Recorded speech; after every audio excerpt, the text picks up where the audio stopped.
آدم کی جو اولاد ہے، چاہے مرد ہو چاہے عورتیں ہیں، وہ سارے کے سارے خطا کار ہوتے ہیں، ہم سب سے غلطیاں ہوتی ہے. لیکن آگے فرمایا وخیر الخطائین التوابون، لیکن بہترین خطا کار وہ ہے، خطا کار کرنے میں بہترین شخص تو وہ ہے کہ جو فوراً توبہ کر لے اپنی خطا کے بعد، جو اپنے رب سے جو ہے معافی مانگ لے خطا ہونے کے بعد، وہ بہترین شخص ہے، یاد رکھیے. تو نبی اکرم صلی اللہ علیہ وسلم نے وضاحت کر دی کہ خطا کار میں آدم کی اولاد ہے، ہم انسان ہیں، انسان ہونے کے ناطے ہم سے خطائیں ہوں گی، اور بہترین وہ شخص ہے جو جب اس سے خطا ہو جائے تو وہ جو ہے توبہ کر لے اپنی خطاؤں پر، اپنے رب سے جو معافی مانگ لے کہ اللہ مجھ سے خطا ہوئی اور میں معافی چاہتا ہوں. اس سے پتہ چلا ہم سب خطا کرتے ہیں، ہم سب خطا کرتے ہیں. اب ایک غلط فہمی یہ ہوتی ہے کہ توبہ صرف وہ شخص کرے جو گناہ کرتا ہے، توبہ صرف وہ شخص کرے جو گناہ کرتا ہے. اگر اس بات کو ہم درست مان لیں کہ توبہ صرف وہ شخص کرے جو گناہ کرتا ہے، تو ہم تو دیکھتے ہیں کہ انبیاء علیہ الصلوۃ والسلام نے توبہ کی، جبکہ بہت سی بار وہ تو معصوم ہوتے ہیں، خطائیں گناہ ان سے نہیں ہوتا، تو انبیاء علیہ الصلوۃ والسلام نے توبہ کی. قرآن نے تو توبہ کو مومنانہ صفت بتائی، جیسا کہ میں نے آپ کے سامنے تلاوت کی قرآن کی کچھ آیتیں، جس میں سے پہلی آیت سورہ نور سورہ نمبر 24 اس کی آیت میں 31 سے اللہ نے فرمایا وَتُوبُوا إِلَى اللَّهِ جَمِيعًا أَيُّهَا الْمُؤْمِنُونَ لَعَلَّكُمْ تُفْلِحُونَ، اے مومنو تم سب کے سب اللہ سے توبہ کرو تاکہ تم فلاح پاؤ. تو یہاں تو توبہ کو مومنانہ صفت بتایا جا رہا ہے، اور ہم غلط فہمی میں جو ہے وہ ہے کہ توبہ تو صرف وہ کرے جو گناہ کرتا ہے، اور جو توبہ کرتا ہے اس کا مطلب اس نے گناہ کیا ہے. ایسی بات نہیں ہے. توبہ ایک مومنانہ صفت ہے، اور ایک مومن کو چاہیے چاہے اس سے خطائیں ہو یا خطائیں نہ ہو، وہ اپنے رب سے توبہ کرتا رہے. دوسری آیت میں اللہ رب العزت نے فرمایا سورہ تحریم سورہ نمبر 66 آیت نمبر 8 میں فرمایا اور کہا یا ایھا الذین آمنوا توبوا الی اللہ توبۃ نصوحا، اے وہ لوگوں جو ایمان لائے ہو اپنے رب سے توبۃ نصوحا، سچی توبہ کرو، ایسی توبہ کرو کہ جس کے بعد پھر پلٹ کر تم گناہوں کی طرف نہ جاؤ.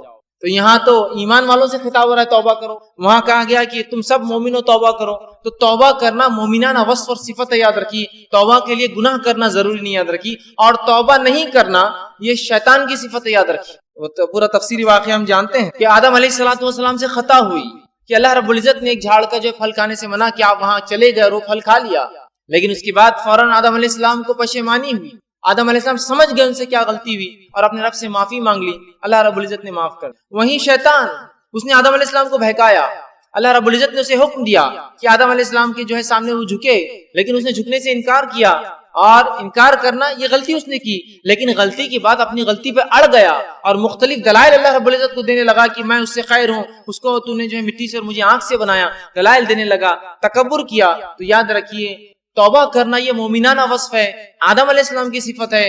اور تکبر کرنا گناہ کرنے کے بعد توبہ نہیں کرنا، استغفار نہیں کرنا، یہ شیطانی صفت ہے، یاد رکھیے. تو جو لوگ استغفار نہیں کرتے اور یہ سمجھتے ہیں صرف توبہ تو گناہگار لوگ کرتے ہیں، وہ در حقیقت شیطانی صفت ان کے اندر آ گئی ہے، اور وہ جو ہے تکبر کر رہے ہیں، وہ اڑ گئے اپنے گناہوں پہ، یاد رکھیے. تو اس بات کو سمجھنے کی ضرورت ہے کہ توبہ کرنا، استغفار کرنا یہ انبیاءوں کی صفت ہے، صلحاء نیکوکاروں کی صفت ہے، شہداؤں کی صفت ہے، اور یہ جو ہے اللہ کے نیک بندوں کی اور اللہ کے ولیوں کی صفت ہے، یاد رکھیے، جو اللہ کے دوست ہوتے ہیں. تو توبہ کے لیے گناہ ضروری نہیں ہے، بلکہ علماء لکھتے ہیں توبہ اس لیے بھی تو ہو سکتی ہے کہ گناہوں کے خیال سے اللہ ہمیں بچائے رکھے. توبہ تو اس کے لیے بھی ہو سکتی ہے کہ ہم جو گناہ کے خیالات لا رہے ہیں یا گناہ کی جو سوچ لا رہے ہیں اس سے بھی توبہ کر سکتے ہیں. اللہ ایسے خیالات بھی مجھ تک نہ آئے، اس لیے کہ سوچ کے بعد ہی انسان کسی چیز کے عمل کی طرف جاتا ہے. تو بہرحال توبہ ہمیں کرنا چاہیے. اور ہم کئی واقعات دیکھتے ہیں نبی اکرم صلی اللہ علیہ وسلم کی خود آپ اپنے بارے میں فرماتے ہیں، اور آپ کے تعلق سے حدیث میں آتا ہے، صحیح مسلم کی روایت ہے.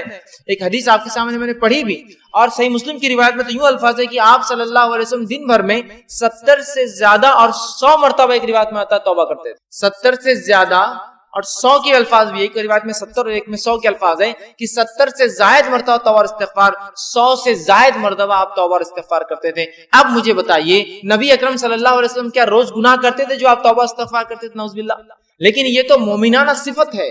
آپ امت مسلمہ کو تعلیم اور تربیت دے رہے ہیں کہ تم مجھے دیکھو میں نبی ہونے کے بعد توبہ کرتا ہوں، تو تمہارے لیے تو کتنا لازم ہے کہ تم توبہ اور استغفار کو کثرت اس کو لازم پکڑو. نبی اکرم صلی اللہ علیہ وسلم ہر بار نماز پڑھتے ہیں، نماز پڑھ کر مصلیوں کی طرف صحرا پھیرتے اور 3 بار، ایک بار اللہ اکبر کہتے بآواز بلند، اور 3 مرتبہ کہتے استغفر اللہ استغفر اللہ استغفر اللہ. تو اگر یہ 3 مرتبہ کو ملا لے تو 5 نمازوں کا 15 مرتبہ تو یہی ہو جاتا. آپ 70 سے زیادہ اور 100 مرتبہ کرتے ہیں. اسی لیے کچھ علماء کہتے ہیں کہ ہر نماز کے بعد کم از کم 20 مرتبہ استغفار کرنا چاہیے. یہ 3 تو سنتی ہے ذاتی، لیکن اگر 100 کرنا ہے، یاد نہیں ہوتے تو 20 ہر نماز کے بعد بھی یاد رکھ لے تو 100 ہو جاتے ہیں.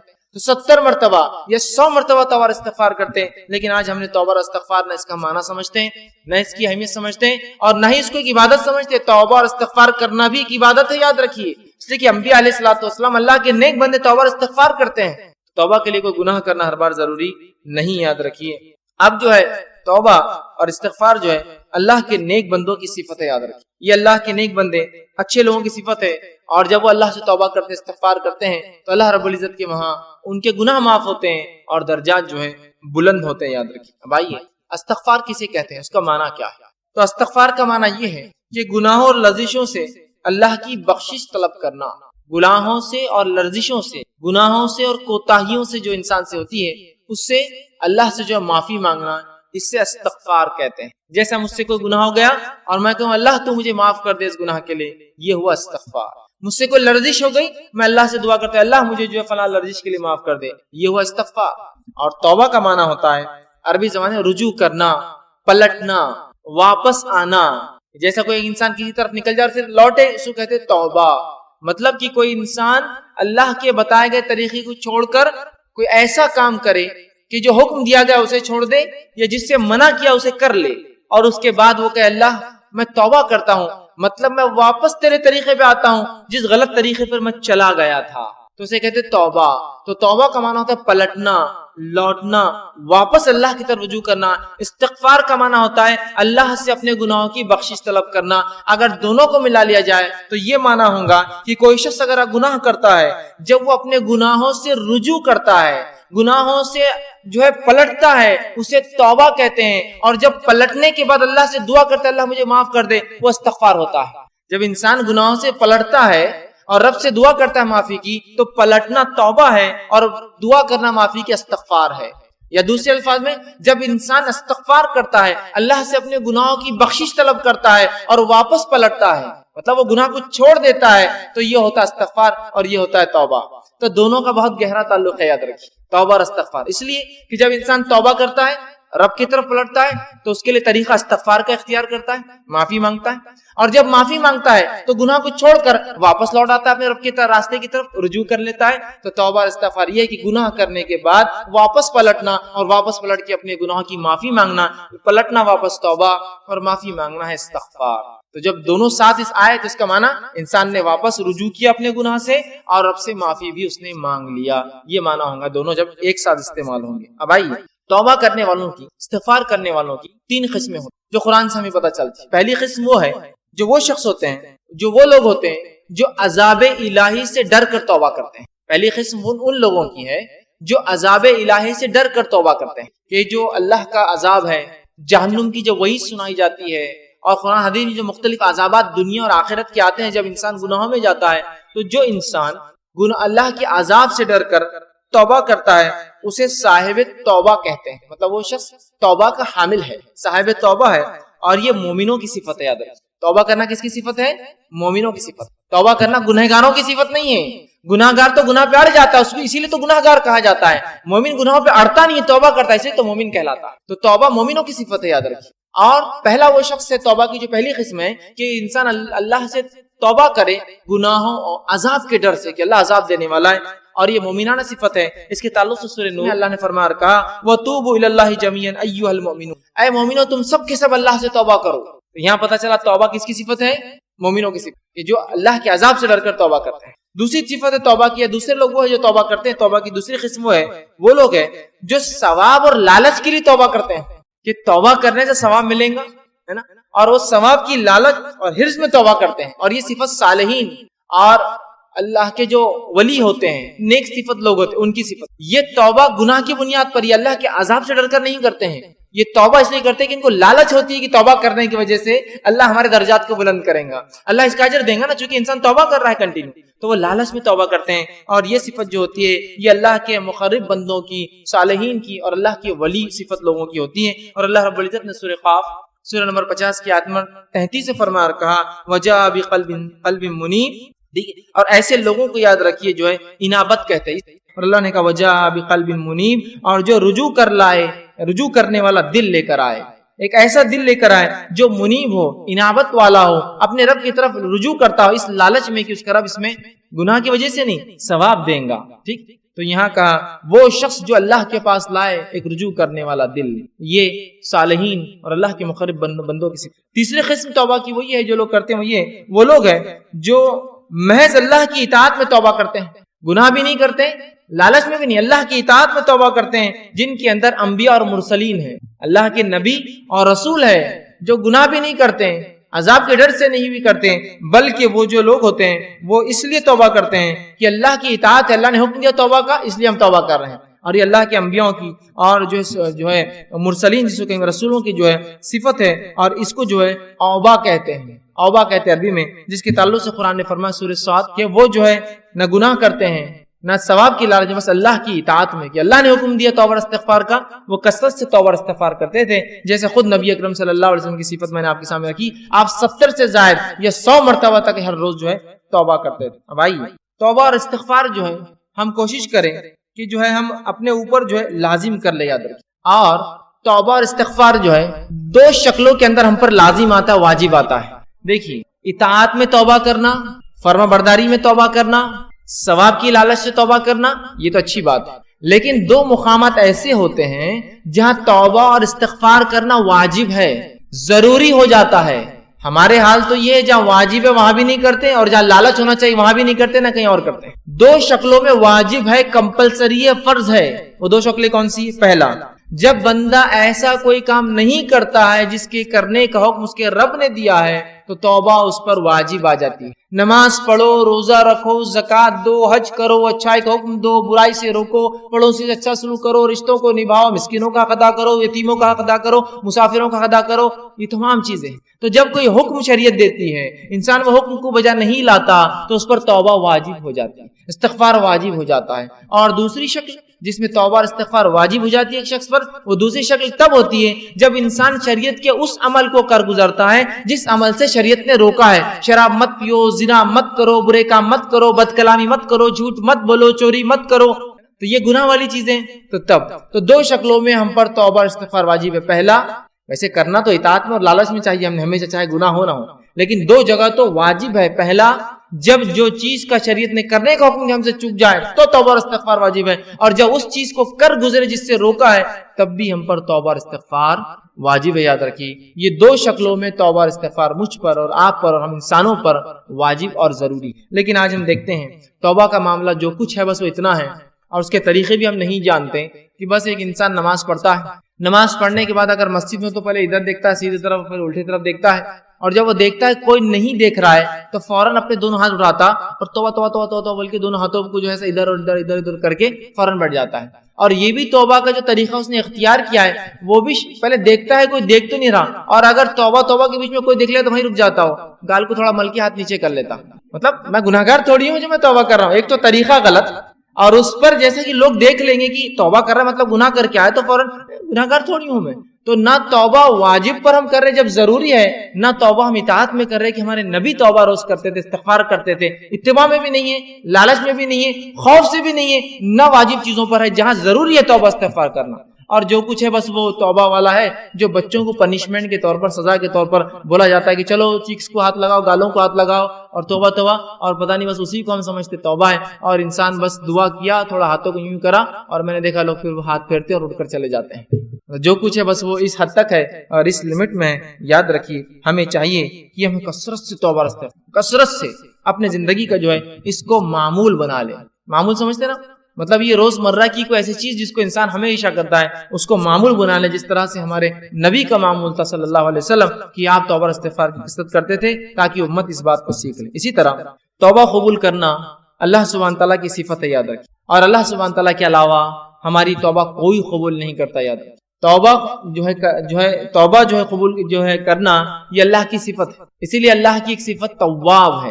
تواب کا معنی ہے توبہ قبول کرنے والا، اور تواب کا معنی یہ بھی ہوتا ہے توبہ کرنے والا، دونوں ہی معنی ہوتے ہیں عربی میں کہ تو توبہ یا تواب کا معنی ہوتا ہے رجوع کرنے والا، پلٹنے والا۔ تو بندہ گناہ کرتا ہے، رب کی طرف پلٹتا ہے، رب بندے کے گناہ کو معاف کر کے اس کی طرف رجوع کرتا ہے، ٹھیک ہے۔ تو توبہ قبول کرنا اللہ کی صفت ہے، اور توبہ اللہ کے علاوہ کوئی قبول نہیں کرتا، یہ بات یاد رکھیے۔ بہت سے لوگ بہت سارے در اور دیواروں پر جا جا کر توبہ کرتے ہیں اور ان سے توبہ کی جو ہے دعائیاں دیتے ہیں۔ توبہ صرف اللہ قبول کرتا ہے۔ توبہ قبول کرنا اور گناہ معاف کرنا صرف اللہ کی صفت یاد رکھیے، اس کے علاوہ کسی در پر انسان کی توبہ قبول نہیں ہوتی ہے، اور اس کے لیے کوئی گھڑی، کوئی وقت، کوئی پل نہیں۔ انسان کو جب لگے کہ اس سے گناہ ہوا تھا تب تو واجب ہو گئی، اس کے علاوہ بھی جب یاد آئے استغفار، سب سے اتنا تو بول سکتا ہے نا کوئی بھی، میں دعائیں یاد نہیں ہوتی مجھے، استغفار، استغفر اللہ، اتنا تو بول سکتا ہے نا، بس وہ کثرت سے بولتا رہے، کثرت سے بولتا رہے، کیونکہ جب استغفار کرتا ہے اور رب کی طرف خود رجوع کر رہا ہے، توبہ کر رہا ہے ایک طرف، تو کثرت سے اس کو کر لے۔ اور توبہ قبول کرنا اللہ کی صفت ہے، اور اللہ کے علاوہ کوئی توبہ قبول نہیں کرتا ہے۔ اللہ رب العزت سورہ توبہ سورہ نمبر 9 آیت نمبر اس کی 27 میں فرماتا اور کہتا ہے ثم یتوب اللہ من بعد ذلک علی من یشاء واللہ غفور رحیم، کہ اللہ سبحانہ تعالیٰ فرماتا اور کہتا ہے کہ تم لوگ جو ہے گناہوں کے بعد اللہ سے جو ہے توبہ کرو، اور اللہ سبحانہ تعالیٰ جس کی توبہ چاہتا ہے پھر قبول کرتا ہے۔ اللہ تعالیٰ جو ہے توبہ کو قبول کرنے والا غفور ہے اور رحم کرنے والا ہے، یاد رکھیں۔ تو ہمیں چاہیے کہ ہم اللہ سے توبہ کریں۔ دوسری آیت سورہ توبہ سورہ نمبر 9 آیت نمبر 102، اس میں اللہ فرماتا اور کہتا ہے وآخرون اعترفوا بذنوبہم خلطوا عملا صالحا وآخر سیئا۔ اللہ فرماتا اور کہتا ہے اور کچھ دیگر لوگ ہیں جنہوں نے اپنے گناہوں کا اقرار کیا ہے، انہوں نے ملا جلا عمل کیا تھا۔ مطلب ایسے لوگ ہیں جنہوں نے گناہوں کا اقرار کیا اور انہوں نے نیکی اور گناہ دونوں ملا جلا ایک عمل کیا تھا، ایک اچھا اور دوسرا برا۔ امید ہے کہ اللہ ان کی توبہ قبول فرمائے گا، یقین اللہ بہت بخشنے والا اور رحم کرنے والا ہے۔ تو جب انسان سے کوئی عمل ہوتا ہے جس میں اچھائی اور برائی انسان دونوں کرتا ہے، نیکی اور بدی دونوں کرتا ہے، تو رب کی طرف وہ رجوع کرے، رب سے وہ توبہ کرے، اور رب انشاءاللہ عزیز اللہ کو ہم توبہ قبول کرنے والا اور معاف کرنے والا ضرور پائیں گے۔ اسی طرح سے سورہ توبہ سورہ نمبر 9 کی آیت میں 104 میں اللہ نے فرمایا اور کہا الم یعلم ان اللہ هو يقبل توبۃ عن عباده ويأخذ الصدقات وان اللہ هو التواب الرحیم، کہ اللہ سبحانہ وتعالی فرماتا علم یعلم، کہ اس بات کا تم علم حاصل کر لو، اس بات کو تم جان لو کہ وہ اللہ ہی ہے جو تمہاری توباؤں کو قبول کرتا ہے اور تم سے صدقات کو قبول کرتا ہے، اور اللہ تعالیٰ جو ہے بہت توبہ قبول کرنے والا اور بہت رحم کرنے والا ہے۔ تو اللہ ہی جو توبہ قبول کرتا ہے، اللہ ہی ہمارے صدقات کو قبول کرتا ہے، اور اللہ توبہ قبول کرنے والا اور اپنے بندوں پر جو ہے رحم کرنے والا ہے، یاد رکھیں۔ اسی طرح ہم دیکھتے ہیں توبہ اور استغفار اتنی اہم چیز ہے کہ انبیاء علیہ السلام نے اپنی قوموں کو توبہ اور استغفار کی دعوت دی۔ اندازہ لگائیے کیا اہمیت ہے اس توبہ اور استغفار کی، کہ انبیاء علیہ السلام نے اپنی قوموں کو توبہ اور استغفار کی دعوت دی۔ آئیے کچھ نبیوں کی دعوت آپ کے سامنے رکھتا ہوں۔ پہلا واقعہ سورہ ہود سورہ نمبر 11 اس کی آیت نمبر 52 میں، جو ہود علیہ السلام نے اپنی قوم کو دعوت دی، کس چیز کی دعوت دی؟ توبہ اور استغفار کی۔ اللہ رب العزت نے فرمایا اور کہا وَيَا قَوْمِ، اور ہود علیہ السلام نے اپنی قوم سے کہا وَيَا قَوْمِ اسْتَغْفِرُوا رَبَّكُمْ ثُمَّ تُوبُوا إِلَيْهِ، کہ ہود علیہ السلام نے اپنی قوم کو اے میری قوم اللہ سے استغفار کرو، اپنے گناہوں سے جو ہے معافی مانگو، اپنے گناہوں کے لیے رب سے بخشش کرو، ربکم ثم توبوا الیہ، اور اس کی طرف رجوع کرو، یرسل السماء علیکم مدرارا۔ تو اگر تم ایسا کرو گے کہ گناہوں سے معافی مانگو گے، بخشش طلب کرو گے، رجوع کرو گے، تو تم دیکھو گے کہ اس بخشش کے تحت، اس بخشش طلب کی وجہ سے اور رجوع کرنے کی وجہ سے اللہ سبحانہ تعالیٰ تمہارے لیے آسمان سے موسلا دھار بارش برسائیں گا جو نفع بخش ہوتی ہے۔ پھر فرمایا مدرارا وَيَزِدْكُمْ قُوَّةً إِلَىٰ قُوَّتِكُمْ وَلَا تَتَوَلَّوْا مُجْرِمِينَ، اور تمہیں قوت پر قوت عطا کریں گا، اور یقیناً خبردار توبہ کو انکار کر کے، استغفار کا انکار کر کے، اپنے گناہوں سے بخشش طلب نہ کر کے مجرموں میں شامل نہ ہو جانا۔ تو یہاں ہود علیہ السلام اپنی قوم کو دعوت دے رہے ہیں، اور قوم کو دعوت دے کر بتا رہے ہیں توبہ کے بارے میں، اور کہہ رہے ہیں اے میری قوم توبہ کرو، استغفار کرو، رب کی طرف رجوع کرو، تو تم پاؤں گے کہ تمہیں اللہ رب العزت آسمان سے بارش برسائیں گا اور قوت میں اضافہ دیں گا، تمہاری زیادتی کر دیں گا، تم پہ قوت پر قوت عطا فرمائیں گا، اور جو ہے اگر ایسا نہ کیا تو تم مجرم بن جاؤ گے، ایک مجرم قوم میں شامل ہو۔ تو یہاں ہود علیہ السلام اپنی قوم کو دعوت دے رہے ہیں، توبہ کی دعوت دے رہے ہیں، استغفار کی دعوت دے رہے ہیں، اور توبہ اور استغفار نہ کرنے سے مجرم بننے کے بارے میں جو ہے بتا رہے ہیں۔ اسی طرح ہم دیکھتے ہیں سورہ ہود ہی میں سورہ نمبر 11 آیت نمبر 61 میں صالح علیہ السلام کی دعوت کا تذکرہ قرآن نے کیا۔ آپ کی دعوت کے بارے میں قرآن کہتا ہے اور بتاتا ہے، جو سورہ ہود سورہ نمبر 11 آیت نمبر 61 میں اللہ نے فرمایا هو انشأکم من الارض واستعمرکم فیہا واستغفروا ثم توبوا الیہ. اللہ رب العزت فرماتا ہے صالح علیہ السلام اپنی قوم کو دعوت دے اور کہہ رہے هو انشاکم من الارض کہ وہ کہہ رہے ہیں اسی نے تمہیں زمین میں پیدا کیا واستعمر اور تمہیں پھر جو ہے اس زمین کے اوپر آباد کر دیا اور بسا دیا. اور پھر فرماتے ہیں اس سے بخشش مانگو اور اس کے آگے توبہ کرو. وہ کہتے ہیں کہ فیہا واستغفروہ کہ تم اس سے استغفار کرو. ثم توبوا الیہ اور اے میری قوم اللہ کی طرف رجوع کرو لوٹو.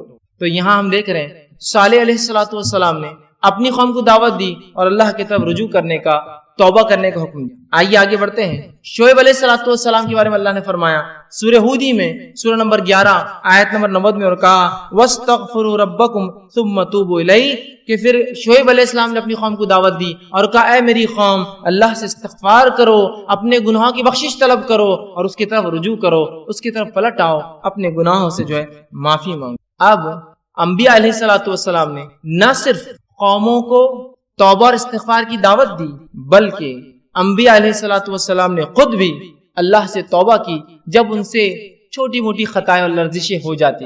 نہ صرف دعوت دی بلکہ خود بھی جب چھوٹی موٹی لرزشیں اور خطائیں ہو جاتی تو انہوں نے بھی اللہ سے توبہ کیا, جس کے تعلق سے مشہور واقعہ ہے آدم علیہ السلام کا, جس کے تعلق سے سورہ بقرہ سورہ نمبر 2 آیت نمبر 37 میں اللہ رب العزت فرمایا اور کہا فَتَلَقَّ آدَمُ مِن رَبِّهِ كَلِمَاتٍ فَتَابَ عَلَيْهِ تو آدم علیہ السلام کو جب وہ خطا ہوئی کہ جو انہوں نے وہ پھل کھا لیا جس سے منع کیا گیا تھا تو اللہ نے کہا پھر ہم نے آدم کو کلمات سکھائے اور وہ آدم نے کلمات ادا کیے تاکہ جو ہے فتاب علیہ اور پھر ہم نے ہمارے طرف آدم نے رجوع کیا اور ہم نے آدم علیہ السلام کو معاف کیا. تو آدم علیہ السلام نے خطا کی, اللہ سے معافی مانگی. تو انبیاء نے نہ صرف دعوت دی استغفار کی بلکہ ان سے بھی اگر چھوٹی موٹی لرزشیں ہو جائے تو فوراً جو اللہ رب العزت سے انہوں نے رجوع کیا, استغفار کیا اور توبہ کیا. دوسرا واقعہ نوح علیہ السلام کا. جب نوح علیہ السلام کے زمانے میں جو ہے عذاب اللہ کا, بارش برسی آسمان سے اور زمین سے خوب پانی نکلا, تو نوح علیہ السلام نے اپنے بیٹے سے کہا میرے بیٹے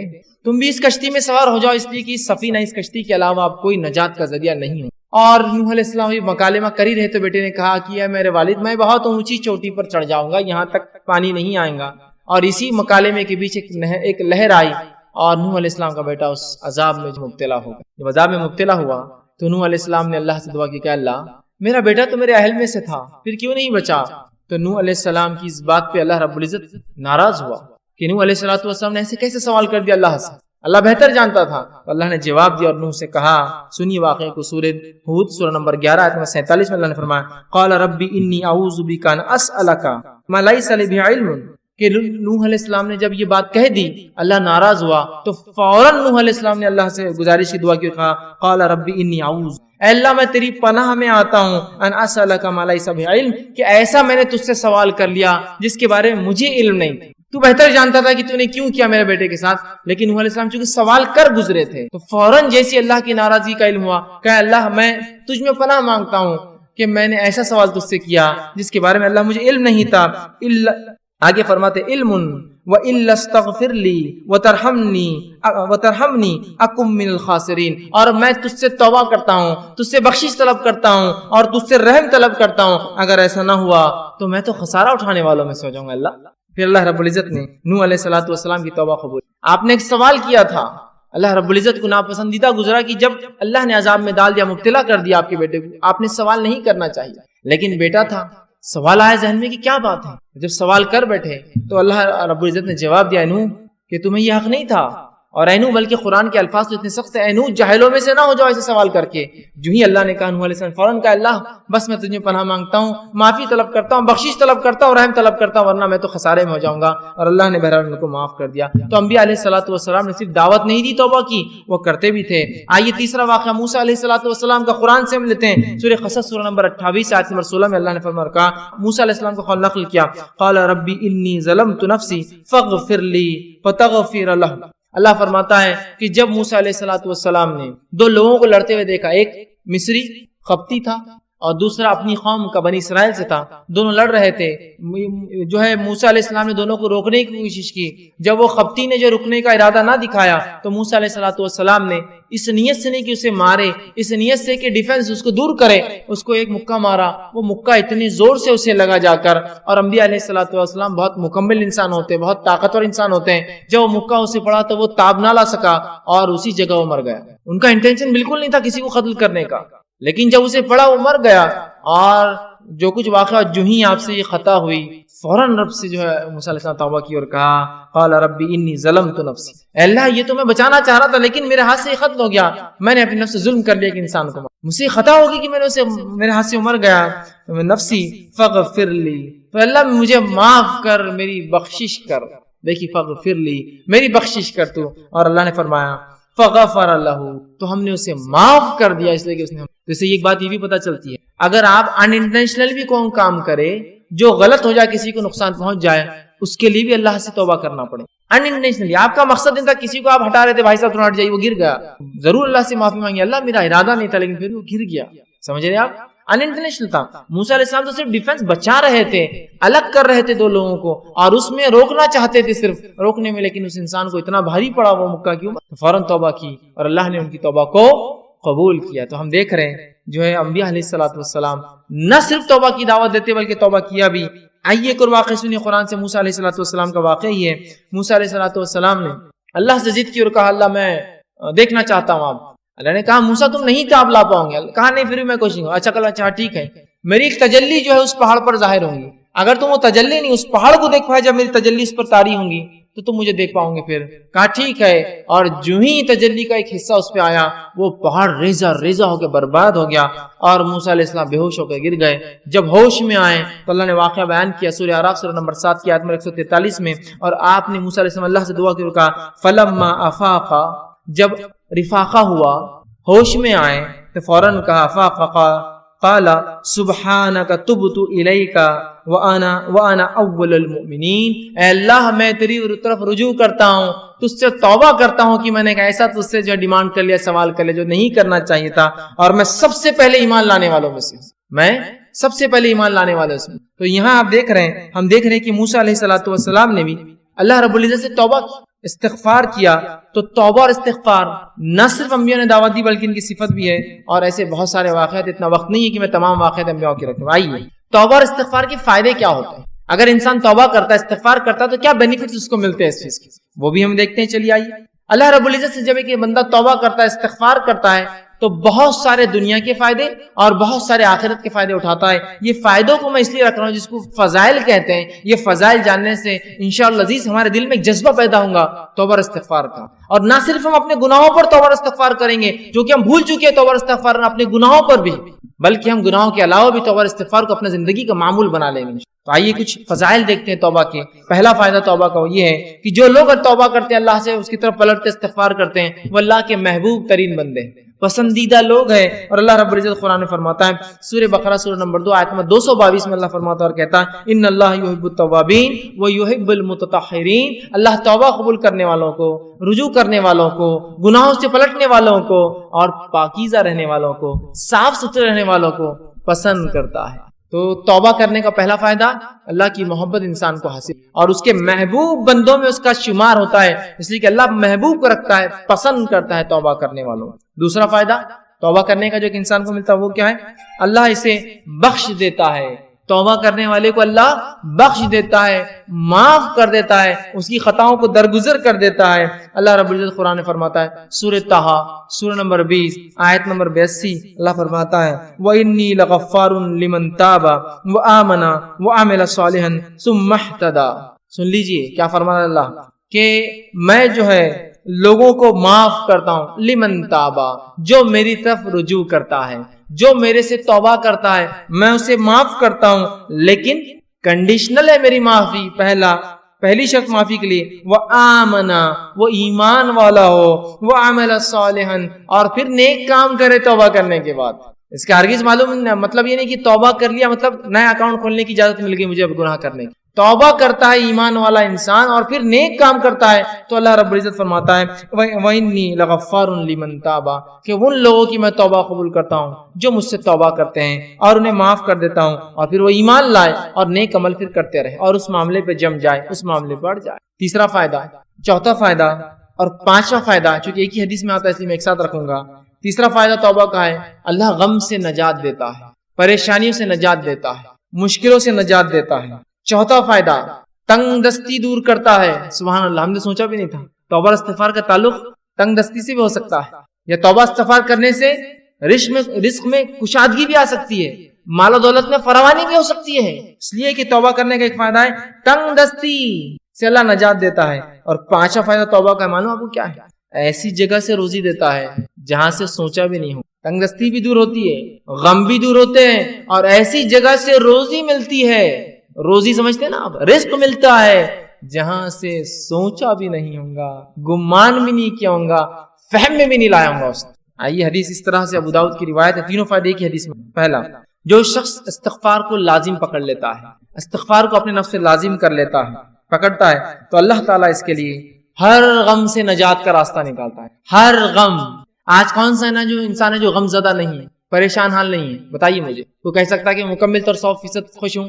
ہم تو ہر حال میں اللہ کا شکر تو ادا کرتے ہیں، لیکن کہیں نہ کہیں پریشانیاں ہیں۔ پریشانیوں کا حل توبہ اور استغفار۔ ہم نے تو کبھی سوچا ہی نہیں تھا کہ غم کا علاج بھی استغفار ہو سکتا ہے۔ ہر غم سے اللہ نجات دیتا ہے استغفار کی بنیاد پہ، اس کی فضیلت یہ ہے۔ دوسرا، ہر تنگ دستی سے کشادگی کی طرف لے آتا ہے، ہر قسم کی غربت اور تنگ دستی سے نکال کے کشادگی کی طرف لاتا ہے۔ اور تیسرا، صرف تنگ دستی اور تنگ دستی سے نکال کے کشادگی کی طرف نہیں لاتا ہے، ایسی جگہ سے روزی دیتا ہے جہاں سے اس نے گمان بھی نہ کیا ہو، سوچا بھی نہ ہو۔ یاد رکھیں، سوچا بھی نہ ہو۔ کیا فائدے ہیں استغفار اور توبہ؟ روزی میں برکت، ایسی جگہ سے روزی جہاں سے سوچا نہ ہوگا، ہر غم سے نجات۔ کوئی کہتا میرے گھر میں بیماری ہے، میں غم زدہ ہوں، استغفار کی کثرت۔ کوئی کہہ رہا ہے مجھے تنگ دستی ہے، استغفار کی کثرت۔ کوئی کہہ رہا ہے مجھے جو مال و دولت کی کمی ہے، استغفار کی کثرت کیجئے تو صحیح، آپ دیکھیے اللہ کیسی رحمت ہے۔ اور کوئی کہے مال و دولت تو ہے، برکت نہیں ہے، استغفار کیجئے، اس لیے کہ اللہ نے مال و دولت کی برکت چھین لی نا آپ کی۔ رزق میں اضافہ کہاں ہو رہا ہے؟ مال تو تعداد کوانٹٹی وائز بہت ہے، لیکن دل کہاں سکون میں ہے؟ استغفار نہیں کر رہے ہیں۔ استغفار کی کثرت، استغفار کی کثرت، استغفار کو معمول بنا لیجیے۔ تین عظیم فائدے ایک ہی حدیث میں استغفار کے، غم سے نجات، تنگ دستی سے کشادگی کی طرف، اور ایسی جگہ سے روزی دیتا ہے جہاں سے سوچا بھی نہیں۔ اسی طرح غم سے نجات کے تعلق سے چھوٹا سا واقعہ رکھ دیتا ہوں صرف آپ کے سامنے، چونکہ ہمارے حالت میں ایسے واقعات ہوتے ہیں، ہمارے ماحول میں اس لیے رکھ رہا ہوں کہ نبی اکرم صلی اللہ علیہ وسلم کے پاس ایک صحابہ اور ایک صحابی آئے جن کے بیٹے کو گرفتار دشمنوں نے پکڑ لیا، اور نہ صرف پکڑا، خبر ملی کہ بہت مضبوط زنجیروں کے اندر اس کے پیر باندھ دیے۔ وائے اور اللہ کے رسول صلی اللہ علیہ وسلم، دشمنوں نے جو ہے ہمارے بچے کو پکڑ لیا، آپ کچھ بتائیے کیا کیا جائے، کیا کرا جائے کہ ہمارا جو ہے بچہ واپس آ جائے، میرا بیٹا جو ہے واپس آ جائے، وہ ماں اور باپ دونوں آئے۔ اللہ کے رسول صلی اللہ علیہ وسلم نے کہا استغفار کرو۔ وہ کہتے ہیں کہ وہ دونوں گھر گئے، استغفار کی خوب کثرت، اور ان کے بیٹے کہتے ہیں کہ جب میں بیڑیوں میں جکڑا تھا، اچانک ایسا ہوا کہ میری پیروں کی دونوں بیڑیاں ٹوٹ گئی، اچانک رات میں دونوں بیڑیاں ٹوٹ گئی۔ جب بیڑیاں ٹوٹ گئی تو میں پریشان ہو گئی، یہ کیا ہوا؟ لوہے کی زنجیریں تھی وہ بیڑیاں بولتے لوہے کی موٹی موٹی زنجیروں میں جب قیدی کو قید کیا جاتا ہے جو آسانی سے نہیں ٹوٹتی، یاد رکھیے، ٹوٹ گئی۔ میں پریشان ہوا، اور ایک اونٹ میں نے پکڑا، وہ ایک اونٹنی میں نے لی، اس پہ سوار ہوا اور بھاگنے لگا۔ جب میں اس اونٹنی پر بیٹھ کر بھاگنے لگا تو سارے اونٹ باڑے کے نکل کے میرے پیچھے بھاگنے لگے۔ اب چونکہ مجھے تو جان بچانے تھی، میں نکل گیا، اور پورے اونٹ بھی پیچھے بھاگنے لگے۔ اور اس کے بعد وہ اپنے گھر آئے، والدین خوش ہو اٹھے، والدین سے ملاقات کی، اور اللہ کے رسول کے پاس اس بچے کو لے کر اللہ کے رسول ہمارا بیٹا گھر واپس آ گیا ہے، استغفار کی برکت دیکھی، بچہ واپس آ گیا۔ ہر غم تھا نا بیٹے کے گمنے کا، اللہ نجات دے دی، بیٹا واپس دے دیا۔ پھر کہا اللہ کے رسول اب یہ اونٹوں کو کیا کریں؟ چونکہ بھاگنے کے لیے میں نے دشمن کی اونٹنی لے لی تھی نا، جان بچانے کے لیے جو اونٹنی لی گئی تھی ان کی نہیں تھی، دشمن کی تھی۔ اور کہا وہ ایک نہیں، وہ اونٹنی کی وجہ سے کئی اونٹ پیچھے آ گئے میرے۔ تو اللہ کے رسول نے کہا یہ رزق ہے جو اللہ نے تمہیں دیا بغیر سوچے کہ، مطلب ایسی جگہ سے دیا جو تم استعمال کرو ان اونٹوں کو اور ان اونٹوں کو، اور ان کو سارے اونٹ دے دے۔ دیکھیے نا، ایک تو نجات ملی استغفار سے، اور دوسرا رزق بھی مل گیا جہاں سے سوچا بھی نہیں تھا، دشمن کا رزق، مطلب دشمن کے پاس کی چیز گھر آ گئی اپنی۔ کتنے فائدے نا استغفار کے۔ آئیے استغفار کے اور فائدے سے، چھٹا، ساتواں، آٹھواں، نواں فائدہ ایک ہی آیت کے اندر آتا ہے، اس لیے 4 فائدے رکھ رہا ہوں۔ چھٹا فائدہ، بہترین اللہ موسلا دار بارش برساتا ہے استغفار کی کثرت سے۔ اسی طرح مال میں اضافہ کرتا ہے اللہ جو ہے استغفار کی کثرت سے اور توبہ کی کثرت سے۔ اولاد میں ترقی دیتا ہے اللہ استغفار اور توبہ کی کثرت سے، اور باغات اور نہریں نکال دیتا ہے، رزق کا ذریعہ بنا دیتا ہے استغفار کی کثرت سے۔ اللہ رب العزت نے سورہ نوح سورہ نمبر 71 آیت نمبر 10، 11 اور 12 میں فرمایا اور کہا، نوح علیہ السلام نے اپنی قوم کو دعوت دی، اور دعوت دیتے وقت وہ انہیں کیا کہہ رہے سنیے، وہ کہتے ہیں قلت استغفروا ربکم انہ کان غفارا، اے میری قوم اپنے رب سے استغفار کرو اپنے گناہوں کے لیے، تم شرک جیسی برے جرم میں جو ہے پھنسے ہوئے ہو، اپنے رب سے معافی مانگو جو انہ کان غفارا، تمہارا رب ہمارا رب ضرور ہمیں معاف کرے گا اس گناہ کے لیے بھی اور تمام چیزوں کے لیے۔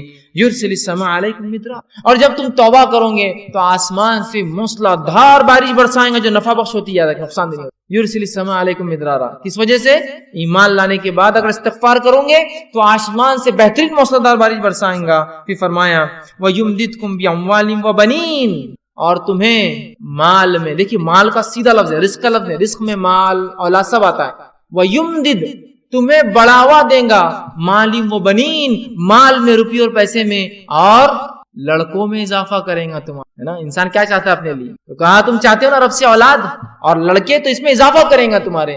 جو لوگ بے اولاد ہو، استغفار کی کثرت، بارش نہیں ہو رہی ہے، استغفار کی کثرت، چونکہ نوح علیہ السلام کہہ رہے ایمان کے بعد استغفار کرو گے تو بارش برسائیں گا، مال و دولت میں اضافہ کریں گا، اولاد عطا فرمائیں گا تمہیں۔ پھر فرمایا وَيَجْعَلْ لَكُمْ جَنَّاتٍ وَيَجْعَلْ لَكُمْ أَنْهَارًا، اور تمہارے لیے بہترین باغات میسر کر دیں گا، اور صرف باغات نہیں، بہترین نہریں جاری کر دیں گا کہ نہ صرف کھیتی ہو، پانی والی کھیتی تمہیں عطا فرمائیں۔ 4 فائدے دیکھیں استغفار کے کیسے ایک ہی ساتھ آ رہے ہیں۔ بارش کا بہترین برسنا، دوسرا فائدہ ہم دیکھ رہے ہیں اس کے اندر وہ یہ ہے کہ مال میں اضافہ، اولاد میں اضافہ، اور کھیتی باڑی اور نہروں کے اندر اضافہ اللہ تعالیٰ کر دے۔ 10واں فائدہ استغفار کا وہ یہ ہے انسان کا دل سیاہ کالا ہونے سے بچ جاتا ہے۔ نبی اکرم صلی اللہ علیہ وسلم فرماتے ہیں، مستدرک حاکم کی روایت آپ نے فرمایا، بندہ جب گناہ کرتا ہے تو اس کے دل پر ایک کالا سیاہ داغ پڑ جاتا ہے، ایک اسپاٹ آ جاتا ہے۔ اگر وہ استغفار کر لیتا ہے تو اسپاٹ مٹا دیا جاتا ہے، وائپ آؤٹ کر دیا جاتا ہے، صاف کر دیا جاتا ہے۔ لیکن اگر وہ توبہ اور استغفار نہیں کرتا تو داغ بڑھتا جاتا ہے، بڑھتا جاتا ہے، بڑھتا جاتا ہے، حتیٰ کہ اس کا پورا دل کالا ہو جاتا ہے۔ تو اگر انسان توبہ استغفار کرتا ہے تو دل صاف ہو جاتا ہے، وہ دھبا دل سے نکل جاتا ہے جو گناہ کی وجہ سے لگ جاتا ہے دلوں کے اوپر۔ لیکن آج گناہ کرنے کے بعد بھی ہم کہاں رجوع کرتے ہیں استغفار کر، ہے نا؟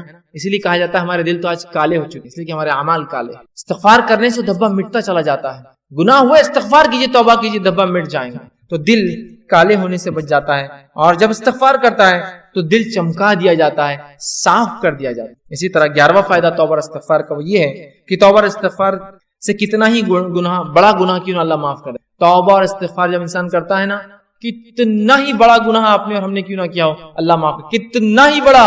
اور سب سے بڑا دنیا میں گناہ کون سا ہے؟ اللہ کے ساتھ شرک کرنا۔ اگر شرک کرنے والا بھی توبہ کرے سچی، تو سچی توبہ کے بعد اللہ اس کے شرک کو بھی معاف کر دیتا ہے، زنا کو بھی معاف کر دیتا ہے، کفر کو بھی معاف کر دیتا ہے، نفاق کو بھی معاف کر دیتا ہے، ہر قسم کے گناہ کو معاف کر دیتا ہے۔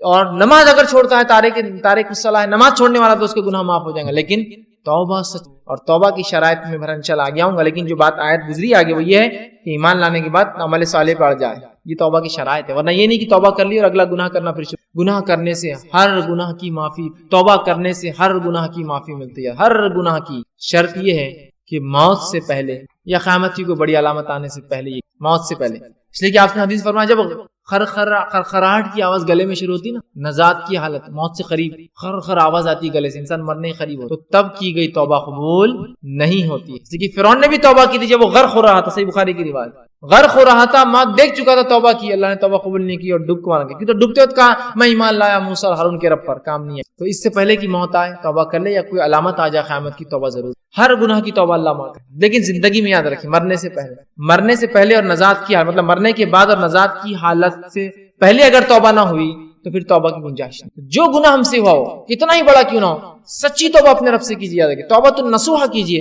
انشاءاللہ عزیز ہمارا رب کو ہم پائیں گے کہ وہ ہر گناہ کو۔ آئیے 12واں فائدہ، سچی توبہ کرنے سے ایک ایسا عظیم فائدہ ہے، سنیے، سچی توبہ کرنے سے اللہ گناہوں کو بھی نیکی میں تبدیل کر دے۔ سبحان اللہ، ایسا کہیں ہوتا ہے؟ کسی کا آپ نے نقصان کیا، نقصان کرنے کے بعد معافی مانگی اور اس نے اتنے نقصان کے بدلے آپ کو کچھ عطا کر دیا۔ ہوتا یہ کہ معافی دے دے تو بڑی بات ہے، نہیں تو چیز بھر کی بھی دینا پڑتی، معافی مانگنا پڑتی ہے، زندگی بھر کی دشمنی بھی رہتی۔ باقی گناہوں کو نیکی میں تبدیل کر دیں اگر توبہ سچی ہو تو۔ نبی اکرم صلی اللہ علیہ وسلم کے پاس ایک ایسا قبیلہ آیا عرب کا جو لوٹ مار کرتا تھا، راستوں مسافروں کو لوٹتا تھا، اور وہی ان کے انکم کا ذریعہ تھا، خون قرابہ، قتل، غارت گری، شرک اور کفر اور لوٹ مار۔ وائے کہ اللہ کے رسول، کیا ہماری توبہ ہے؟ ہم اگر توبہ کرنا چاہتے ہیں کہ ہماری توبہ ہے جو اتنے گناہ ہم زندگی میں کر چکے ہیں، اور آج کون سا ایسا انسان ہے دنیا میں جو معافی نہیں چاہتا اپنے گناہوں کے لیے؟ راستہ یہ ہے معافی کا، راستہ یہ ہے معافی۔ ہر انسان چاہتا ہے اسے گناہ معاف ہو، ہر انسان ریپینٹ کرنا چاہتا ہے، توبہ کرنا چاہتا ہے، استغفار کرنا چاہتا ہے اپنے رب۔ یہ ہے طریقہ۔ تو کہا ہماری کوئی توبہ ہے؟ اللہ رب العزت نے ایک پوری طویل آیت نازل کی کہ وہ لوگ جو کفر کرتے ہیں، قتل کرتے ہیں، ٹھیک ہے، اور جو ہے اسی میں جو کفر اور شرک اور قتل و غارت گری میں ان کی موت آ جاتی ہے، تو اللہ ان سے عذاب کو نہیں ہٹائیں گا۔ لیکن آگے فرمایا جو کہ جو ہے آیت اس طرح سے اللہ فرماتا ہے الا من تاب وعمل عملا صالحا فاولئک یبدل اللہ سیئاتہم حسنات وکان اللہ غفورا رحیما۔ اللہ نے فرمایا الا من تابا، ان گناہوں کے بعد اگر کوئی توبہ کر لے، شرک کیا تھا، قتل کیا تھا، جو کچھ کیا تھا، اگر توبہ کر لے، وہ آمنا، اور پہلی شرط ایمان لائے، اور الحمدللہ ہم تو مسلمان ہیں تو ایمان والے ہم ہیں ہی۔ اس کے بعد دوسری شرط وہ عمل عملا صالحا، اور اس کے بعد نیک کام شروع کر دے، عمل صالحا فاولئک، تو اللہ پھر اس عمل کے بدلے کی ایمان والا ہے، سچی توبہ کیا، اولئک یبدل اللہ سیئاتہم، تو اللہ بدل دیں گا ان کے گناہوں کو حسنات، نیکیوں کے اندر۔ اور آگے فرمایا وکان اللہ غفور الرحیم، اور اللہ تعالیٰ تو معاف کرنے والا اور رحم کرنے والا۔ تو گناہ بھی نیکی میں تبدیل ہو سکتے ہیں اگر سچی توبہ انسان کی۔ اسی طرح ابن ماجہ کی روایت ہے، آپ صلی اللہ علیہ وسلم کہتے ہیں اگر تم اس قدر گناہ کرو کہ تمہارے گناہ آسمان تک پہنچ جائے، لیکن ان حدیثوں کو بالکل رائٹ کانٹیکسٹ میں لیجیے، بالکل صحیح معنوں میں لیجیے، یہ حدیث دلیل نہیں ہے گناہ کرنے کی، جو ہو جاتے اس کی معافی کی دلیل، رائٹ کانٹیکسٹ۔ تو اللہ کے رسول فرماتے ہیں کہ اگر تمہارے گناہ آسمانوں تک بھی اگر چھوں گے، ٹھیک ہے، اگر تم اس قدر گناہ کرو کہ تمہارے گناہ آسمانوں تک پہنچ جائیں گے، پھر تم توبہ کر لو تو اللہ تمہاری توبہ کو قبول کریں گے۔ اگر کسی انسان نے ایسے بھی گناہ کیے ہو جو آسمانوں تک چھو رہے جا کر، لیکن وہ اللہ کی ذات سے ان گناہوں پہ کبھی نا امید نہ ہو، یاد رکھیں، بلکہ اگر سچی توبہ کرتا ہے تو انشاءاللہ عزیز اپنے رب کو وہ توبہ قبول کرنے والا اور معاف کرنے والا ضرور پائیں گا، لیکن توبہ سچی ہو، اس کی شرائط کے ساتھ، یاد رکھیے۔ چلیے آئیے آگے 13ویں چیز، 13واں فائدہ جو ہم توبہ کا فائدہ اٹھاتے ہیں اور جو ہے استغفار کا، آدمی سچی توبہ کی وجہ سے جنت کا مستحق بن جاتا ہے، سچی توبہ کی وجہ سے جنت کا مستحق بن جاتا ہے۔ اللہ رب العزت نے سورۃ تحریم سورہ نمبر 66 آیت نمبر 8 میں فرمایا یا ایھا الذین آمنوا توبوا الی اللہ توبۃ نصوحا، اے وہ لوگوں جو ایمان لائے ہو اللہ سے سچی توبہ کرو، سچا رجوع کرو، سچے ڈھنگ سے اس کی طرف پلٹو اور گناہوں سے اپنی معافی مانگو، تو نصوحا عسى ربکم ان یکفر عنکم سیئاتکم، تو ہو سکتا ہے تمہارا رب پھر تم سے تمہارے گناہوں کی مغفرت کر دے، اس کا کفارہ کر دے، اسے معاف کر دے، سیئاتکم ویدخلکم جنات تجری من تحتها الانہار، اور تمہیں ایسی جنتوں میں داخل کر دے جس کے نیچے ندیاں نہریں بہتی۔ توبہ کرنے کا فائدہ، انسان جنت کا مستحق بن جاتا ہے۔ 14واں اور آخری فائدہ جو آج میں رکھوں گا توبہ کا، وہ یہ ہے جب انسان سچی توبہ کرتا ہے، سچے طور سے ندامت ہوتا ہے، توبہ کرتا ہے، تو جو ہے اللہ رب العزت جو ہے اس سے خوش ہوتا ہے۔ انسان جب توبہ کرتا ہے تو اللہ خوش ہوتا ہے، ناراض نہیں ہوتا۔ ہاں ناراض تو ان سے ہوتا ہے جو گناہ کرے اور اڑ جائے اس پر، لیکن جو توبہ کرتے ہیں اللہ خوش ہوتا ہے۔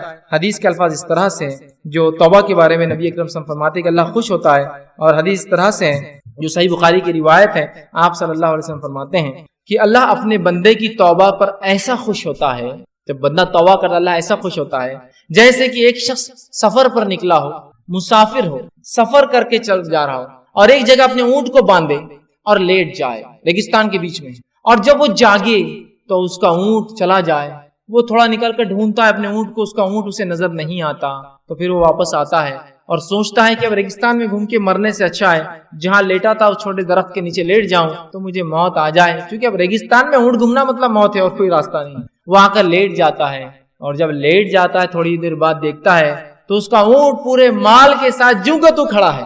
ایک تو ریگستان، اس پر اکیلا مسافر، اور اس پر اونٹ کا واپس آنا، یہ بہت تعجب کی بات ہے۔ جو لوگ عرب ہیں وہ جانتے ہیں، جو لوگ اونٹ پالتے ہیں وہ جانتے ہیں اونٹ کبھی زندگی میں پالتو نہیں ہوتا۔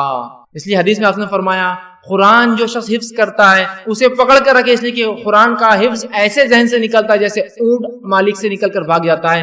ایک اونٹ کو آپ 100 سال پالیے، 100 سال بعد رسی ایک بار کھلی چھوڑیے، ایسے بھاگے گا کہ کبھی واپس لوٹ کر نہیں آئے، لیکن اس کا اونٹ واپس مال کے ساتھ آ جاتا ہے۔ اس لیے بڑی خوشی کی بات کر، اور وہ خوشی سے جھوم اٹھتا ہے اور کہتا ہے خوشی میں اے اللہ میں تیرا رب اور تو میرا بندہ، خوشی میں، کیونکہ اس کو سمجھتا نہیں کیا بولوں اس خوشی کے اندر، تو کہتا ہے اللہ میں تیرا رب اور تو میرا بندہ، اس آدمی سے بھی زیادہ اللہ خوش ہوتا ہے جب کوئی شخص توبہ کرتا ہے. اس آدمی سے بھی زیادہ اللہ خوش ہوتا ہے جب کوئی شخص توبہ کرتا ہے. دیکھ رہے ہیں آپ توبہ کیا فضیلت ہے. اللہ خوش ہوتا ہے توبہ کرنے والوں سے اور بہت ناراض اور غضبناک ہوتا ہے, عذاب نازل کرتا ہے جو گناہوں پہ گناہ کرتے ہیں. اور انسان ہونے کے ناطے کیا گناہ ہم سے نہیں ہوتے, کیا گناہ نہیں ہوتے ہماری آنکھوں سے, ہمارے ہاتھ سے, ہماری زبان سے, ہمارے کانوں سے, ہمارے جسم سے.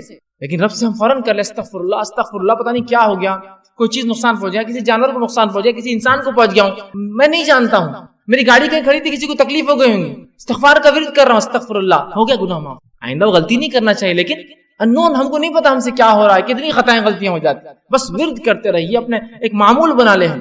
تو آپ صلی اللہ علیہ وسلم فرماتے ہیں اس سے زیادہ اللہ خوش ہوتا ہے اس آدمی سے جب کوئی انسان اپنے رب کی طرف رجوع کرتا ہے اور توبہ کرتا ہے, پلٹتا ہے, گناہوں سے معافی مانگتا. ابن القیم رحمہ اللہ جو ہے کتاب ہے ان کی لکھی مدراج سالکین, اس کے اندر بہت اچھی بات نقل کرتے ہیں. انشاءاللہ اس کتاب کا میں پورا وہ پریفیس وہ جملہ آپ کے سامنے نقل کرتا ہوں. وہ لکھتے ہیں اور کہتے ہیں توبہ کے بارے میں کہ توبہ ہی دین کی حقیقت ہے. وہ لکھتے ہیں اور کہتے ہیں, فرماتے ہیں, آپ نے فرمایا اور کہا, فرماتے ہیں کہ دین اسلام کی حقیقت, توبہ دین اسلام کی حقیقت ہے اور سارے کام, سارا دین توبہ میں داخل ہے. توبہ اتنی اہم چیز ہے کہ سارے کام اور سارا دین توبہ میں داخل ہے.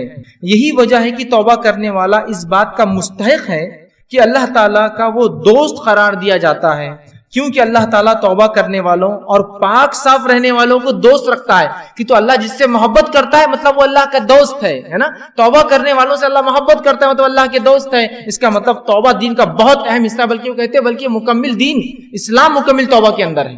پھر وہ آگے لکھتے ہیں اللہ تعالیٰ اپنے ان بندوں سے محبت رکھتا ہے جو اس کام کو بجا لائے جس کا اس نے حکم دیا ہے, اور اسے ترک کرے, ان کاموں کو چھوڑ دیں جس سے اس نے منع فرمایا ہے. تو گویا توبہ کا مفہوم یہ ہے کہ جن کاموں کو اللہ تعالیٰ نے ظاہری اور باطنی طور پر ناپسند فرمایا ہے, فرماتا ہے انسان ان سے رجوع کرے, توبہ کرتے ہوئے ایسے کاموں کو اختیار کرے جنہیں اللہ تعالیٰ ظاہری اور باطنی مطلب اوپنلی اور کلوزلی, چھپا ہوا سیکرٹلی اس کو پسند کرتا ہے. فرماتا ہے اس اعتبار سے توبہ ایک جامع لفظ ہے اور اسلام, ایمان اور احسان اس توبہ میں مکمل طور سے داخل ہے, اور یہ تمام مقامات کا احاطہ کیے ہوئے. اسی لیے یہ ہر مومن کے مقصود کی ابتدا بھی ہے کہ وہ توبہ کرے, اور انتہا بھی ہے, خاتمہ بھی اسی پر ہو کہ وہ توبہ کرے. اسی مقصود کی خاطر مخلوق کو جود بخشا گیا, اور توحید اسی کا ایک جز ہے بلکہ عظیم جز ہے. پھر آگے لکھتے ہیں اکثر لوگ توبہ کی قدر و منزلت اور اس کی حقیقت سے آگاہ نہیں ہوتے. علم اور عمل اور حال کے اعتبار سے توبہ کرنا تو بہت دور کی بات ہے. اللہ تعالیٰ توبہ کرنے والوں سے اسی لیے محبت رکھتا ہے کہ ساری مخلوق میں وہی ہے جو اس کے خاص بندے ہیں.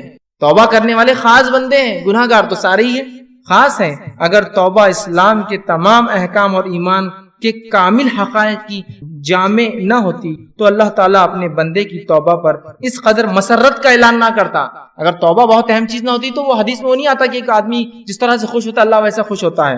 اعلان اظہار نہ فرماتا. تمام مقامات, وہ احوال جن کے بارے میں لوگ گفتگو کرتے ہیں, وہ سب توبہ ہی کی تفصیلات اور اس کی آثار اور اسی کے نتائج ہیں. تو توبہ کے بارے میں کتنی پیاری بات لکھتے ہیں کہ ہر چیز کا تعلق کہتے دین اور اسلام کا توبہ سے. اب آئیے توبہ کی کنڈیشنز کیا ہے, شرائط.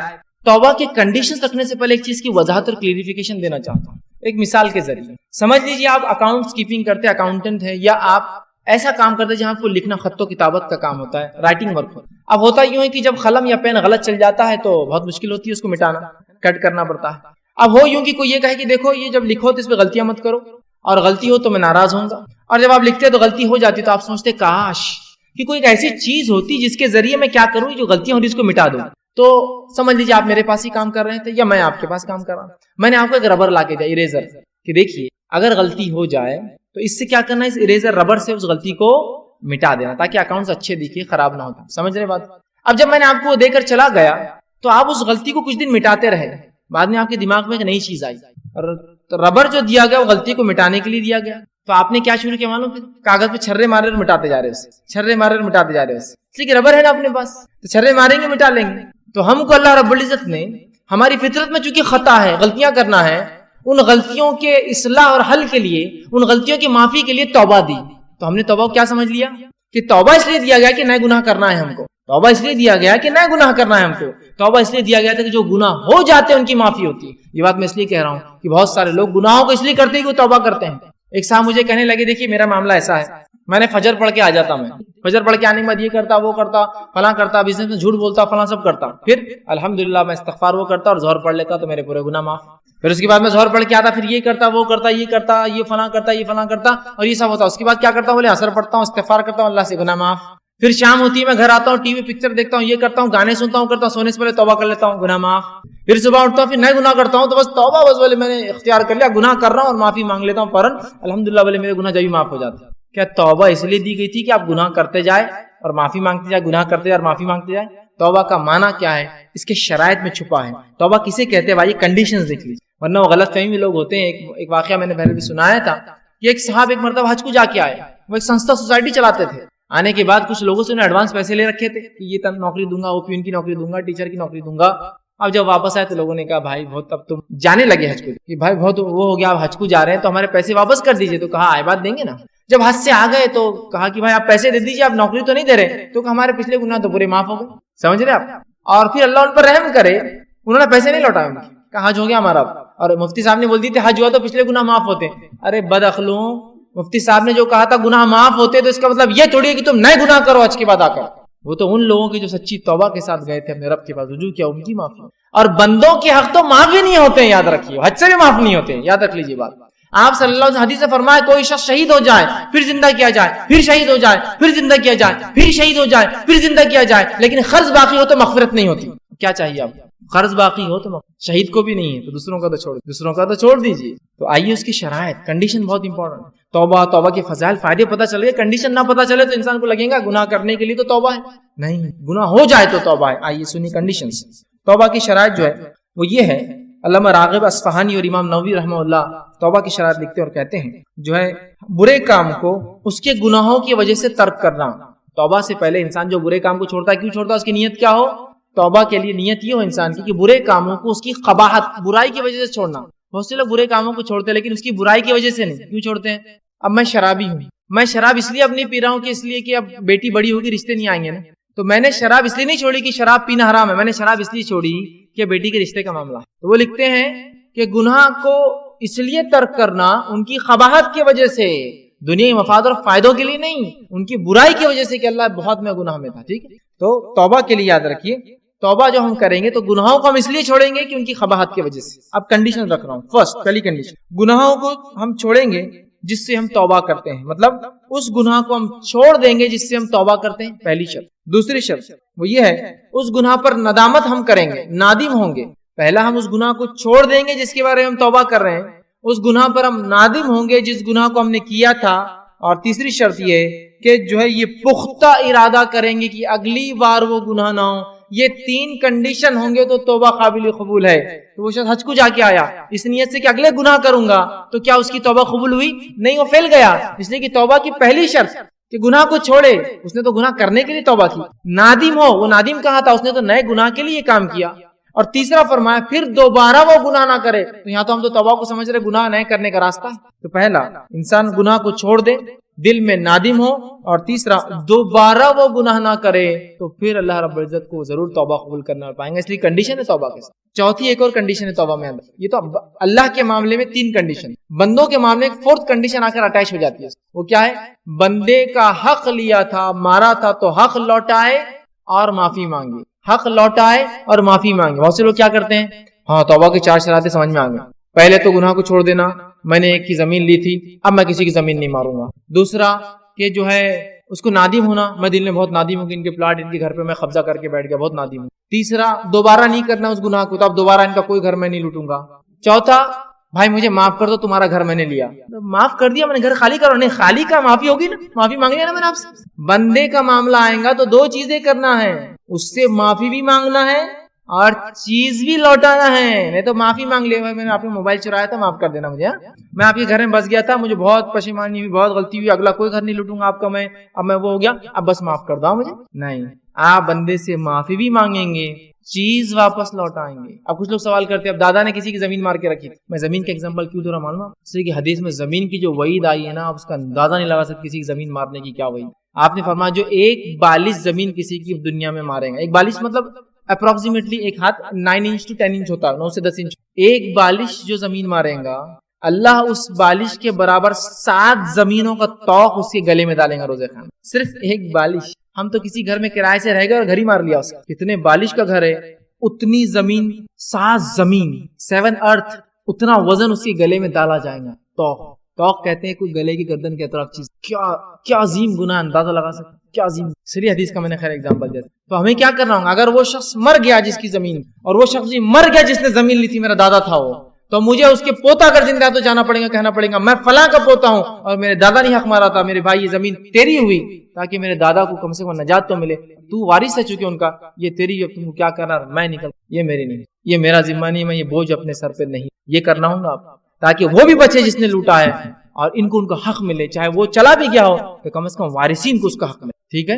تو اگر کوئی بندوں کا حق تھا تو بندوں سے پہلے معافی کہ میرے بھائی غلطی ہوئی, اور معافی کے بعد چیز کا واپس. ہاں لیکن کچھ بندوں سے معافی یہ بھی ہو سکتی چیز لوٹانا نہیں, جیسا کسی کو آپ نے برا کہہ دیا میں تو صرف معافی کافی, چونکہ کوئی چیز نہیں لی نا, لیکن کسی سے ادھار لیا تھا, آپ کرے بھائی مجھے آج پتا چل گیا معاف کر دے, تو معاف نہیں, پیسے دے کے معافی مانگنا پڑیں گے اس سے. وہ تو ویسے ہی بول رہا ہے کہ یار جان دو صدقہ کیا بول کے چھوڑ دیا, نہیں, آپ کو کہنا پڑے گا یہ پیسے واپس اور میں آپ سے معاف, جو کچھ ہو سکتا ہے میں آپ کے لیے کروں گا, آپ مجھے مانگی اس سے معاف. چوتھی شرط اس پہ اٹیچ ہو جاتی ہے اگر بندوں کا معاملہ. تو اللہ کے معاملے میں 3 شرائط ہوتی ہے. بھائی توبہ کب تک کی جا سکتی؟ صحیح مسلم کی روایت ہے, آپ صلی اللہ علیہ وسلم فرماتے ہیں جو شخص سورج کے مغرب سے طلوع ہونے سے پہلے, مغرب میں سورج ڈوبتا ہے نا, غروب, مغرب میں سورج طلوع ہونے سے پہلے تک توبہ کرتا ہے تو اللہ توبہ قبول کر لے گا, کیونکہ قیامت کی بڑی علامت ہے. دوسری حدیث فرمایا جو جامع ترمذی کی روایت, آپ نے فرمایا کہا بے شک اللہ بندے کی توبہ اس وقت قبول کرتا ہے, قبول فرماتا ہے جب تک کہ غرغراہٹ کی آواز گلے سے شروع نہ ہو. موت سے پہلے ایک آواز آتی ہے انسان کے گلے سے نزا کی حالت میں,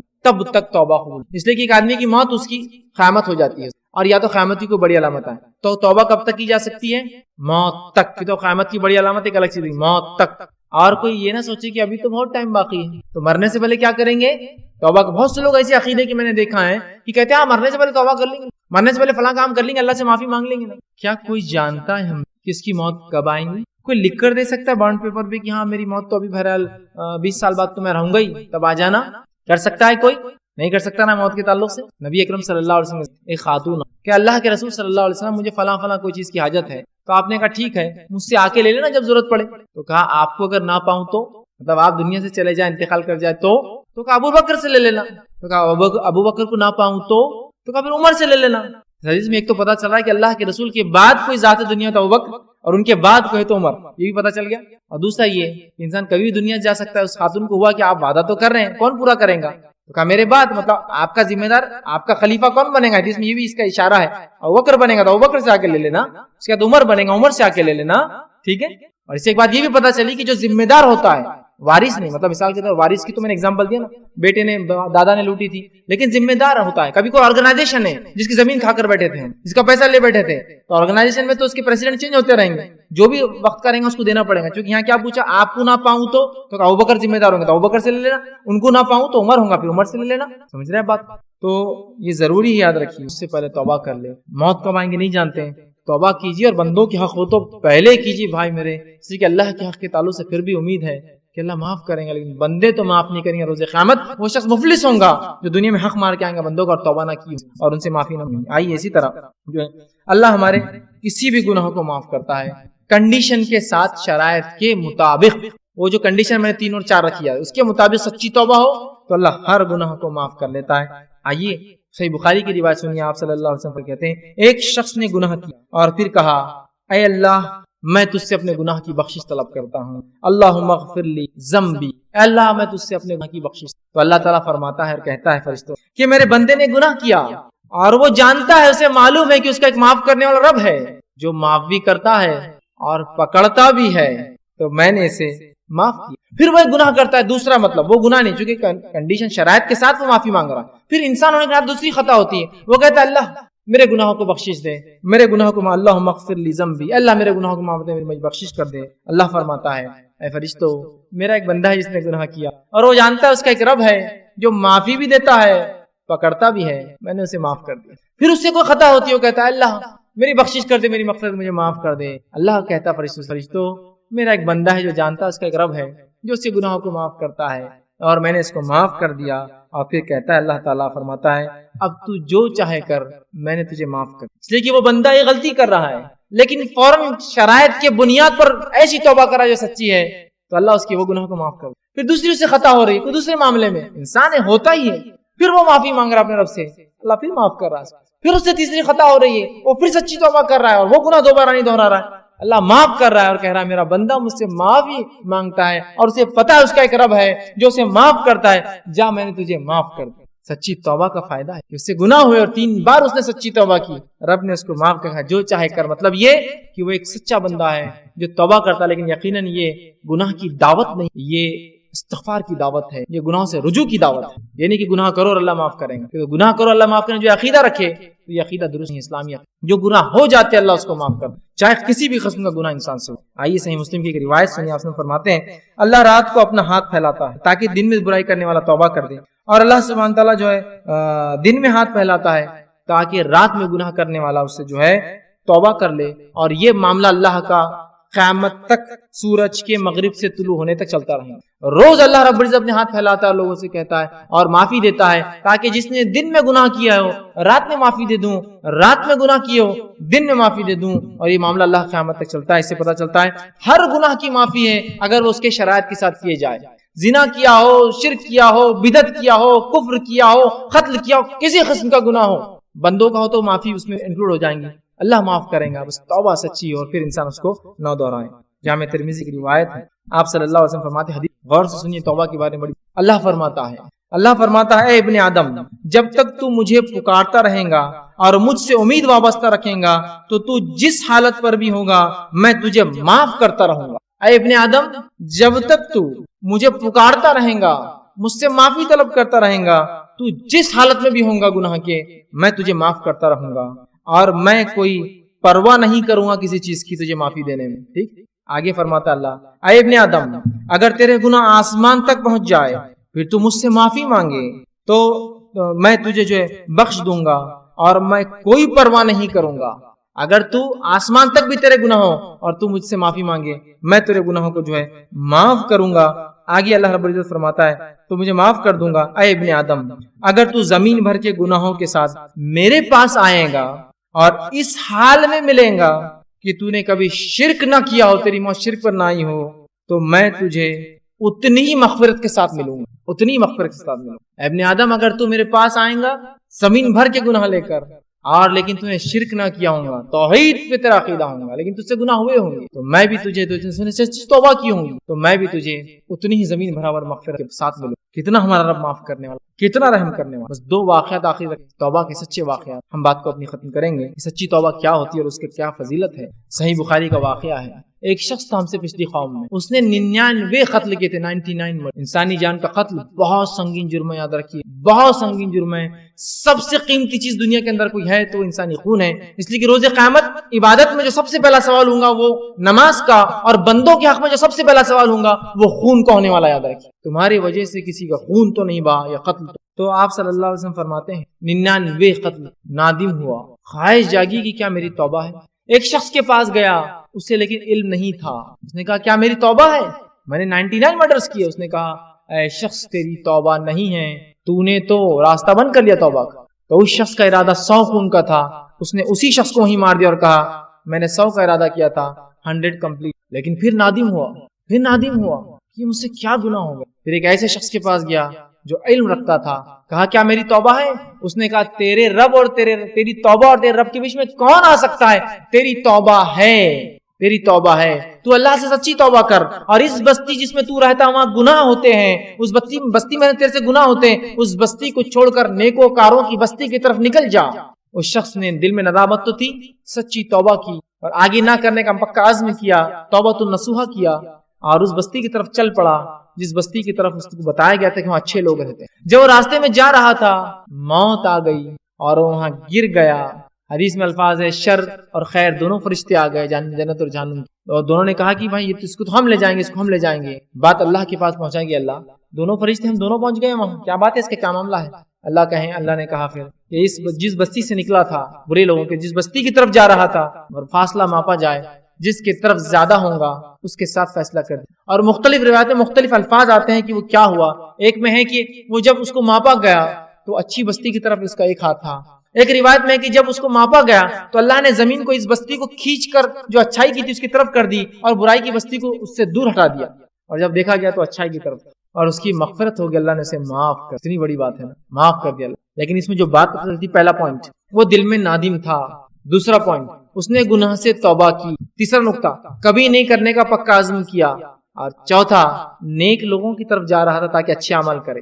تو اس کی صرف نیت تھی، ابھی عمل کچھ نہیں کیا تھا، تو پتہ چلا سچی توبہ کی نیت بھی ہو اور انسان عمل نہ بھی کر پائے تو معافی ہے۔ لیکن آج ہم میں سے بہت سے لوگ ہیں سچی توبہ کرتے بھی نہیں ہے نا، اندازہ لگا یہ مر جائیں گے تو کیا حال ہو، یہ ہے سچی توبہ اور یہ اللہ کی معافی۔ دوسرا واقعہ سنیے، صحیح مسلم کی روایت ہے، آپ صلی اللہ علیہ وسلم کے تعلق سے روایت میں آتا ہے، الفاظ ایسے صحیح مسلم کی روایت میں، جہینہ قبیلے کی عورت نے زنا کیا، زنا کرنے کے پاس آئی اور کہا اللہ کے رسول مجھ سے زنا ہوا، سزا دے دیجیے۔ زنا کی سزا سنسار ہے، وہ شادی شدہ تھی، جو ہے مجھے جو ہے اس زنا سے حمل ٹھہر گیا۔ آپ نے کہا کہ اب تو یہ سنسار نہیں کیا جا سکتا، اس لیے کہ اس بچے کا کیا دوش، کیا کہا جا پیدائش کے بعد آنا، وہ گئی ولادت کے بعد ایک اللہ کے رسول بچہ پیدا ہو گیا، سزا دیجیے۔ تو کہا ابھی تو اس کا حق دودھ پینا ہے، اس کی رضاعت دودھ پینا ختم ہونے کے بعد آنا۔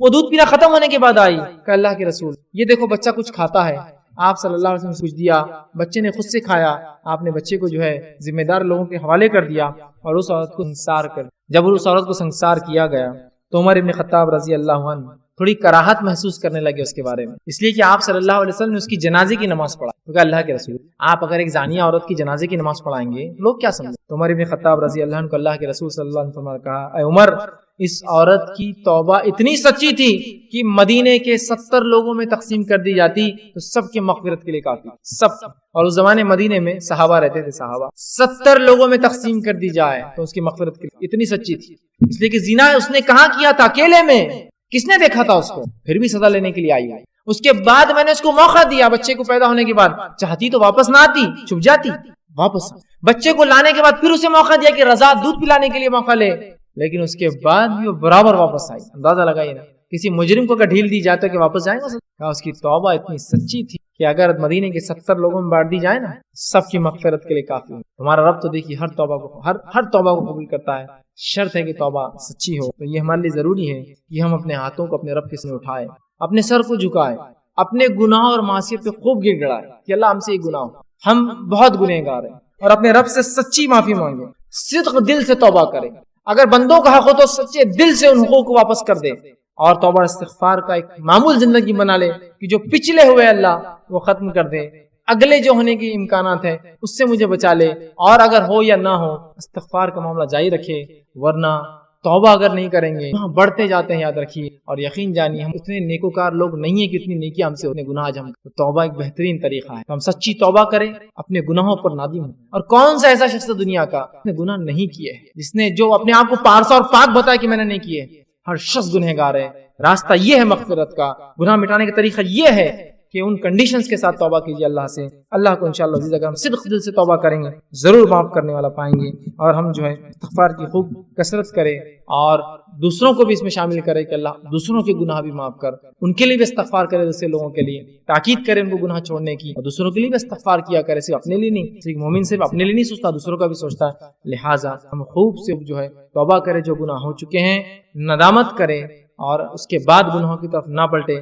بندوں کا حق ہو تو کوشش کرے لے جا کر وہ حق جو ہے لوٹا دیں۔ میں اپنی بات کو اسی بھی ختم کروں گا۔ اللہ رب العزت سے آخر میں دعا ہے کہ اللہ سبحانہ تعالیٰ جو کچھ کہا سنا گیا اسے عمل کی ہمیں توفیق عطا فرمائے، ہم تمام کو سچی توبہ کرنے کی توفیق عطا فرمائے، ہم تمام کے استغفار کو اور ہماری جو ہے استغفار کی دعاؤں کو اور ہماری جو ہے بخشش اور مغفرت کی دعاؤں کو اللہ سبحانہ تعالیٰ قبول کرے، ہماری مغفرت کرے، ہم پہ رحم کرے، جو گناہ ہو چکے ہم سے اسے معاف کرے، آنے والی زندگی میں ہم سے گناہ سے بچائے، جب تک زندہ رکھے اسلام اور ایمان پر، خاتمہ ایمان پر ہو۔ وآخر دعوانا الحمد للہ رب العالمین۔